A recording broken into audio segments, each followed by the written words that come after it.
everybody. Hello. We are off on another adventure today. We are going swimming in some Florida springs, and we're going to take you along for the ride. We've got the GoPro. We got the GoPro. Snorkels, fins, flippers, everything. So we are really excited. 724. Just did ours. We went to Starbucks. It's close and convenient, and we are headed on a hour-and-a-half drive. Yeah, it's about 100 miles.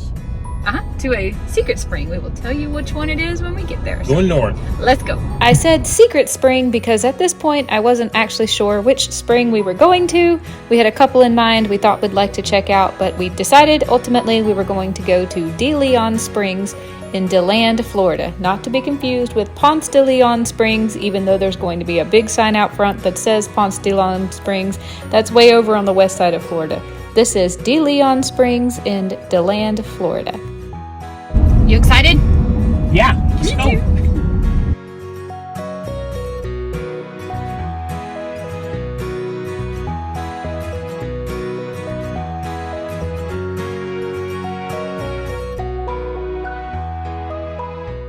We're getting here at exactly 9 o'clock, and there's about 4 cars in front of us to check in. It's $5 to get in. So at least there's not a long line, which there probably would be on a weekend. And this is a Tuesday morning, 9 o'clock exactly. DeLeon Springs was inhabited by native people known as the Mayaka Indians for at least 6,000 years. The founder of St. Augustine, Florida, first described the Mayaka Indians after an encounter with them several miles north near Lake George in 1566. Subsequently, Spanish missions were established in this area. England took possession of Florida from 1763 to 1783, but did not occupy this area. Spain regained the land in 1783, and grants were given to U.S. citizens to occupy large plantations of land. William Williams was given 2,020 acres in this area, which he, along with enslaved Africans, developed and named Spring Garden Plantation. Subsequent owners further developed the plantation, growing cotton and sugarcane.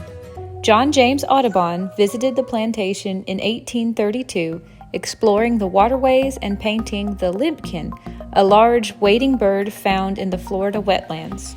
The very first ever water-powered sugar mill in Florida was built at this site in 1832, and some of the brickwork and machinery from that mill is preserved behind the Waterwheel restaurant. In 1835, Seminole Indians attacked the plantation, destroying the mill and stealing slaves and cattle. Troops under command of General Zachary Taylor finally drove the Seminoles out 2 years later. The mill was rebuilt in 1849 and continued to produce sugar and cotton under the labor of 100 slaves. DeLeon Springs is famous for this place. It's called the Old Sugar Mill Pancake House. This building is 100 years old, and it's a replica of the original 1830s sugar mill. They're so famous for their unlimited, all-you-can-eat, cook-your-own pancakes, where they bring you the batter and you cook it at your own table. During the American Civil War in 1864, Union troops destroyed this plantation again in an operation known as Birney's Raid, in retaliation for the landowner providing supplies to the Confederate Army. By the late 1800s, Spring Garden had become a tourist destination, with a steamboat and the railroad providing transportation to the area. To attract tourists, local residents changed the name from Spring Garden to Ponce de Leon Springs and referred to the spring itself as the Fountain of Youth. Michael and I visited DeLeon Springs in July of 2023 in the middle of the summer, and we do not take Florida sun lightly. So we went ahead and put our sunscreen on when we first got there about 9 o'clock in the morning, and then walked around to explore while we let it set up. DeLeon Spring is a naturally occurring second magnitude spring, flowing at a rate of about 20 million gallons of water a day. The spring boil is about 30 feet deep, and the water remains 72 degrees all year long. The Ponce de Leon Springs Hotel and Casino was built in 1925, although it was not used for gambling and instead was simply a set of large rooms used for events and dining. It catered to wealthier northern visitors, some of the original snowbirds. The property became one of over 100 roadside attractions in the state of Florida when it officially opened as Ponce de Leon Springs in 1953. It featured tropical gardens, a jungle cruise, a trolley tour, and even a water skiing elephant. However, the park was short-lived and closed only 16 years later due to interstate highways and air travel bypassing this area. The property opened as a private recreational park until 1982, when the state of Florida and Volusia County purchased 55 acres and renamed it DeLeon Springs State Park. Additional land was later purchased to protect the spring, resulting in the park's current size of 625 acres. Park wildlife includes manatees, alligators, white-tailed deer, turtles, and otters. Among the birds that can be seen are anhingas, egrets, hawks, limpkins, ospreys, vultures, the American bald eagles, American white ibis, belted kingfishers, American coots, and the great blue heron. Seasonal sightings may include Florida black bears, as the park is connected to Lake George State Forest and Lake Woodruff National Wildlife Refuge, manatees seeking relief from the cold during winter, and migratory birds such as a variety of duck species. Canoeing, kayaking, and fishing are permitted in the spring run, but swimming is permitted only in the spring pool. The 4-mile-long wild persimmon hiking trail meanders through hardwood hammock, cypress swamp, and old agricultural fields. Hikers may see white-tailed deer, turkeys, wild hogs, or even the Florida black bear. The 1/2-mile paved nature trail is wheelchair accessible and has interpretive signs and a boardwalk to a 600-year-old cypress tree. Amenities in this park, besides the swimming area, are picnic pavilions, grills, volleyball courts, a playground, fishing pier, and a boat ramp with a boat dock. Guided eco-history tours are offered by boat from the park to the adjacent Lake Woodruff National Wildlife Refuge. The Visitor Center, providing historical and natural history information, is open daily. Recreational scuba diving is not permitted. Only instructional diving by a certified dive instructor is allowed. Cave diving and free diving into the spring head is not permitted.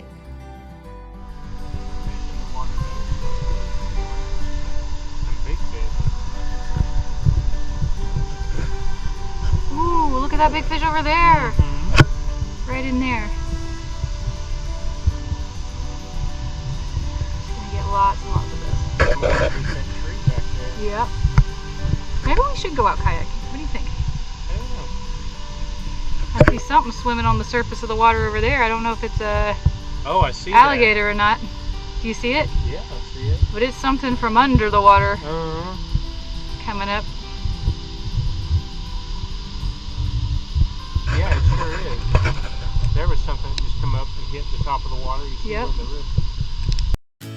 By this point, our sunscreen had had a full 15 or 20 minutes to set up, and we were really ready to get in the water.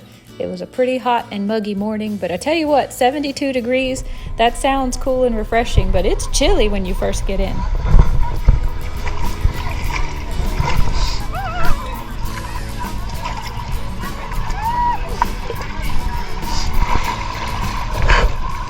I'm going to go ahead and apologize now for how awkward some of this GoPro footage is. The awkward clips are mostly me. I'm still getting used to using the GoPro. Michael is great at it. He can hold it and it's steady and the footage comes out looking great, but I was having a lot of fun playing with it and taking it down under the water with me, so I'm going to try to edit out anything that's really, really wonky, but just so you know, I was having a great time playing with it and getting to learn the camera.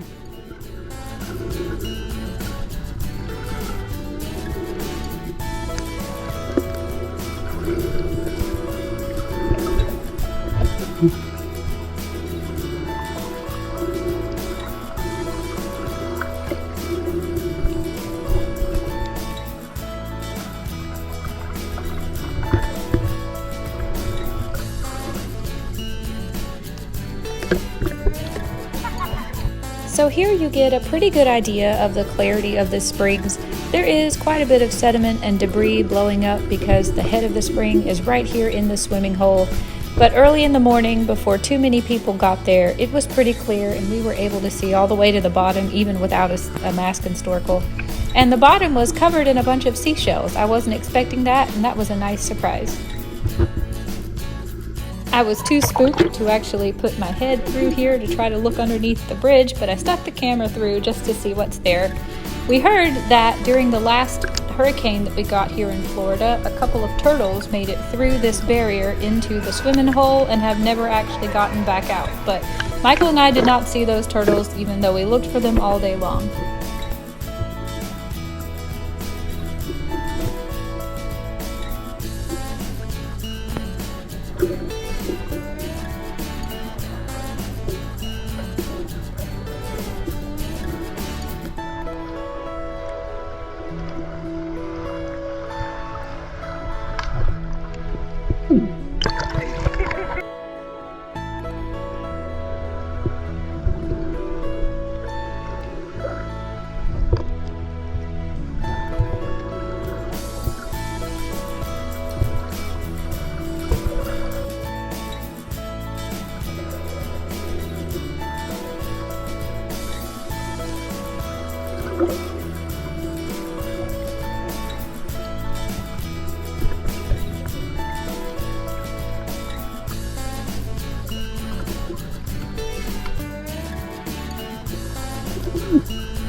All these.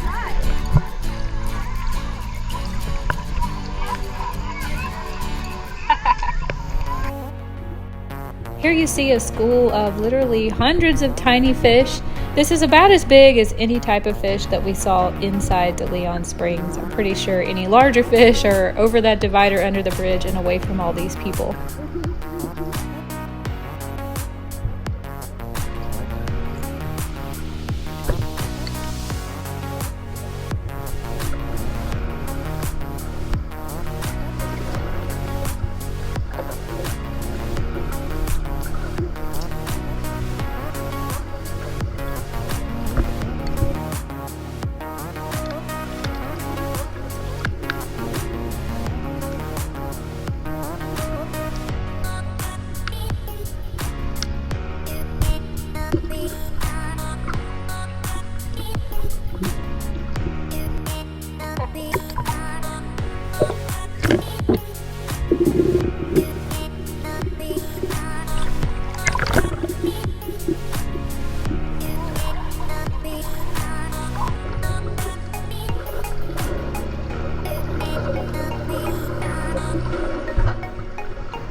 Here you see we are trying to swim down into the head of the spring, but it's just not possible because the water is coming out at such a rate with such force, and that's what's blowing all this shell debris back up at us. I think it's beautiful. I love to watch that. It just looks like diamonds and precious gems being flung up from the earth. I think it's so pretty.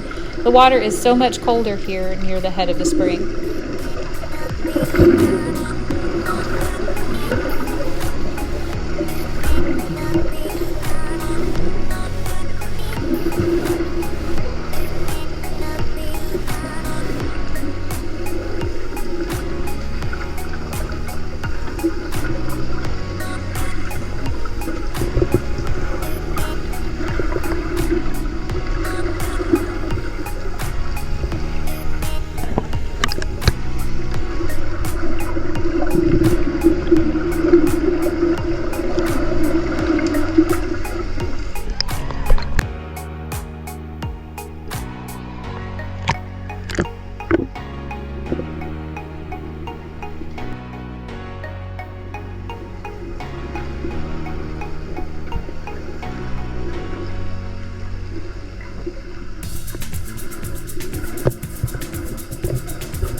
really wanted to see what a big splash of bubbles would look like underwater with our GoPro. So that's what I'm doing here, just playing around making bubbles.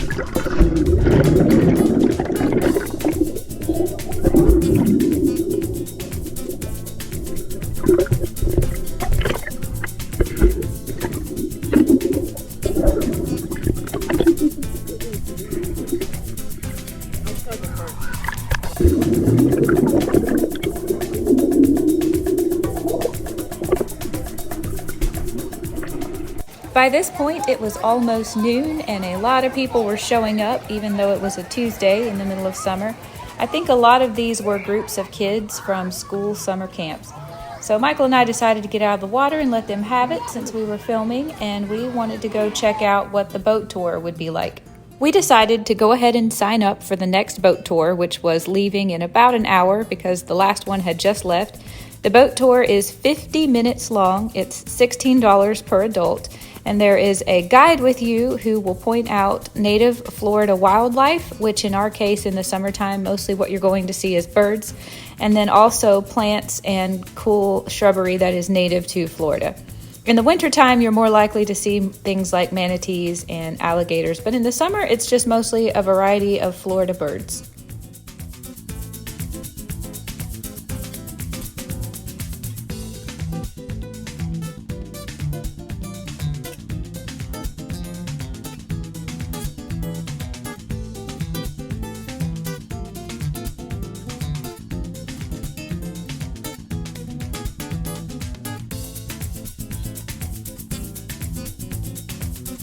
Pottery, weapons, and human remains, and they uncovered not one but two wood dugout canoes. One radiocarbon dated 5,000 years old, and the other was 6,000 years old, and that was BP before pancakes. And those were the Mayaka, M-A-Y-A-C-A. So we're going to go on an adventure.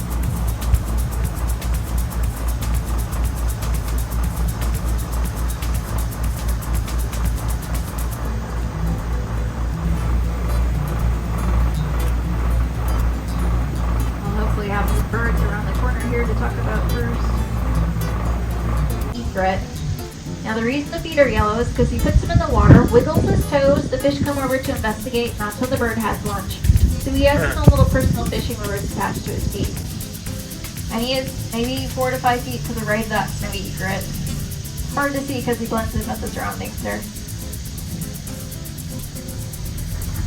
Now these houses and boat docks here on the left side is private property. The reason it's private is because they were here first. They were here before the state park and before the National Wildlife Refuge. And yes, they're able to sell to whoever they want to. It does not have to go to one of the parks.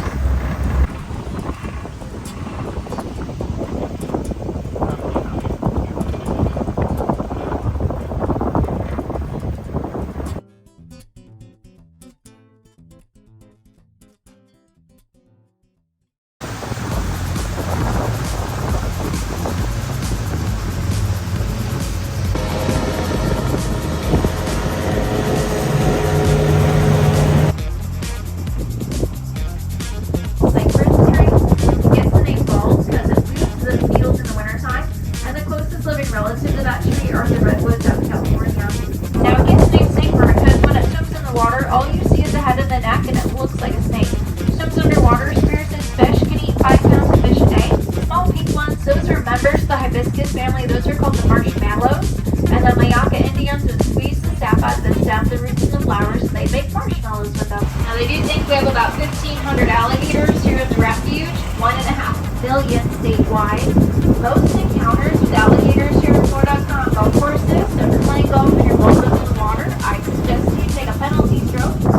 This one does have a white pattern that goes down the back of the wings, and that tells us she's a mature bird. It starts out as a white spot on the shoulder, then the older, more mature the bird is, the further down the white pattern goes. So it's kind of like right here, people. It's all gray bird in there. That's the great blue heron. Again, that's our tallest bird out here in the water. This smaller white one over here, that is a little blue heron, the immature bird. So those are the ones that are born white, and it takes 2 years to turn dark blue in color. And the bird that's on the tree up above the plants there is brown with white spots. That is our biscuit. His first listed here in 1832. And the Mayaka Indians referred to that bird as two-leg upe, or crying bird.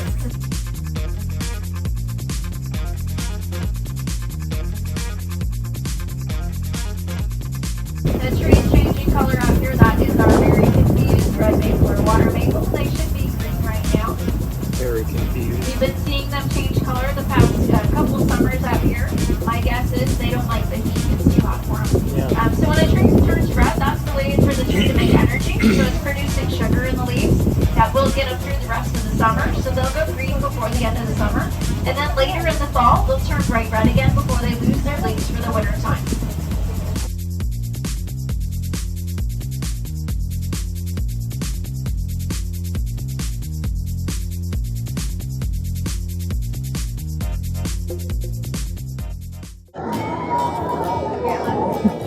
You having fun? Having fun. You? Awesome. Did you enjoy the boat ride? That was great.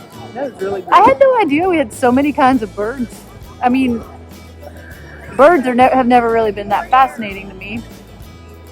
But how many did? Seems like we saw at least a dozen on our little boat ride. So many. Yeah, it was all really well done and educational. So Awesome. I like it. I like it a lot. Just gonna lay out and get some sun. I think we're gonna try to do 30 minutes on our back and 30 minutes on our front. Yeah. Yep. And enjoy the heat, the nice We sunshine. need to warm up a little bit. It's about noon now, isn't it? Just a few minutes after, yeah. A few minutes after noon, so we're gonna try to get some sun. The pool, the springs are full of people. I will show you. So we got out. The bottom's gonna be too kicked up and murky to really see anything. So we're just gonna get some suntan I think now. we did it the right way. Getting here early, Yeah, getting definitely our get here swim in, and then taking a boat ride. Now getting some sun. In the summer, I would say you need to be here early, even on a weekday. Yeah. I thought a weekday would be less crowded than this, but I'm shocked how many people are here. So since kids are out of school, probably Yeah. want to get, if it's the summertime, you probably want to get here early.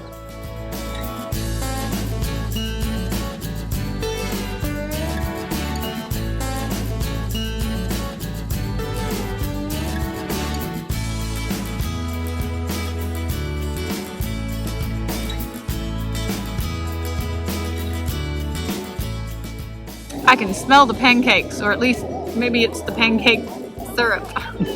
Michael's still a little stuffy from the cold we had coming back from Greece, so I'm jealous. he says he can't smell it. I love pancakes. Making me really want some pancakes right now.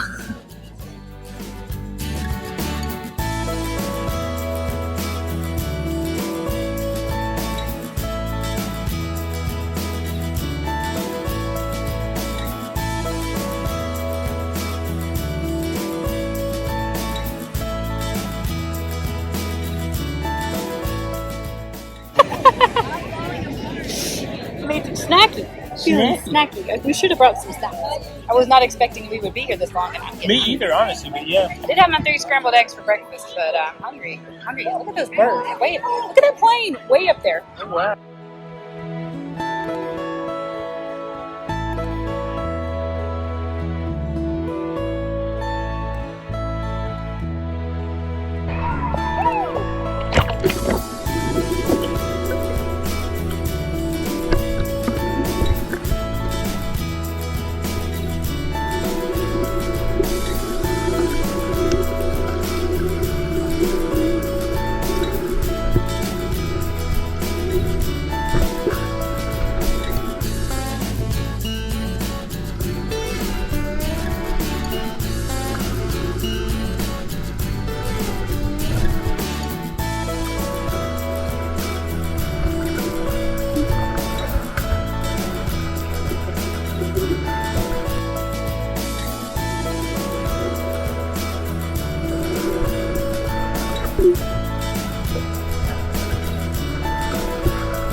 There's a visitor center that also doubles as a gift shop, and we were planning on skipping it until the boat tour guide told us you gotta go in there because there's a really cool museum and some artifacts from the canoe that were found from the river that was like 6,000 years old. So yeah, we did go in and check it out, and it was really cool. It's definitely worth going in while you're here.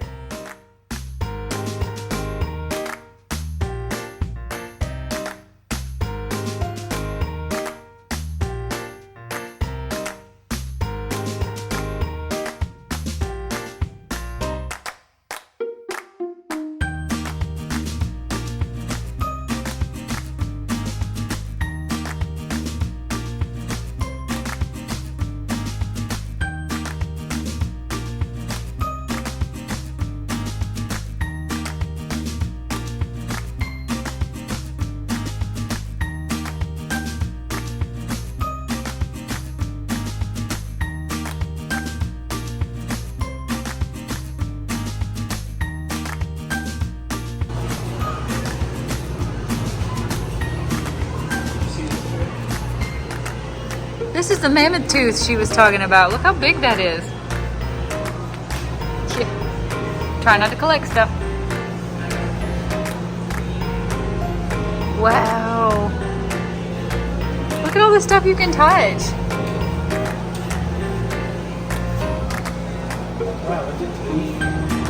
Yeah.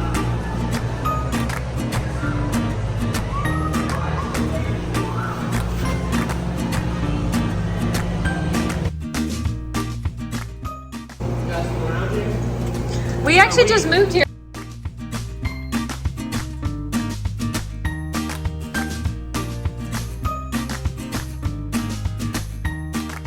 Did you have fun? I did. Did you have fun? Yeah, this is amazing. It's been great. Yep. Favorite place we've been in Florida yet. I think so. Well, guys, that's going to wrap up all the footage that we took when we went to DeLeon Springs in Deland, Florida. We spent almost 6 hours here that day and had a really good time. It was so much cooler and so much more fun than we even expected when we first made this plan. And we've said many times we'll definitely go back any chance that we get. I hope you enjoyed this video. I'll see you in the next one. Bye-bye. Bye-bye.